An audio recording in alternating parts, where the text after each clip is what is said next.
Take a moment to listen. Although you can't hear it, new research shows the COVID-19 pandemic has reduced the amount of human-caused seismic noise by up to 50%. We had an accidental experiment when the pandemic started.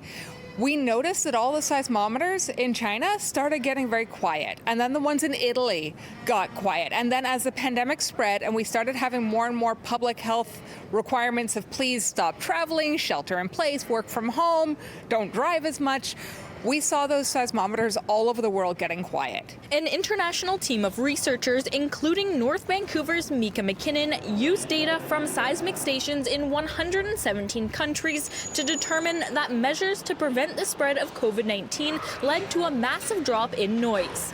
So what exactly are seismic waves? Seismic waves are vibrations in the ground all of the time. Sometimes they're by earthquakes, but they can also be by things like waves crashing into the beach or people walking past. All of this creates vibrations in the ground. We cannot hear these with our own ears, but we can with seismographs. The drop happened mostly in March and April as schools and businesses closed and planes, trains, and large events slowed down or came to a halt.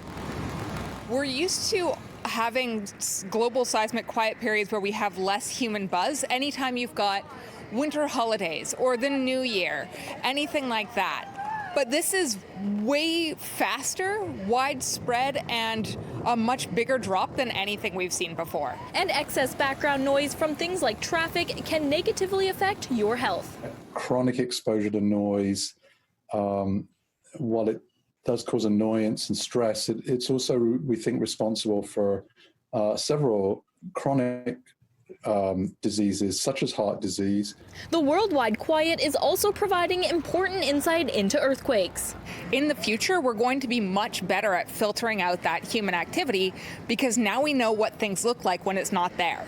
While the buzz of human activity starts to creep back up as life returns to normal, McKinnon says seismic waves are reassuring. Every time I start getting overwhelmed and have a bit of a bad day where it feels like this pandemic is lasting forever, I like looking at the seismometers and seeing how much quieter it is and saying, you know what? Most people are doing what they need to do. In North Vancouver, Miranda Fatur, City News.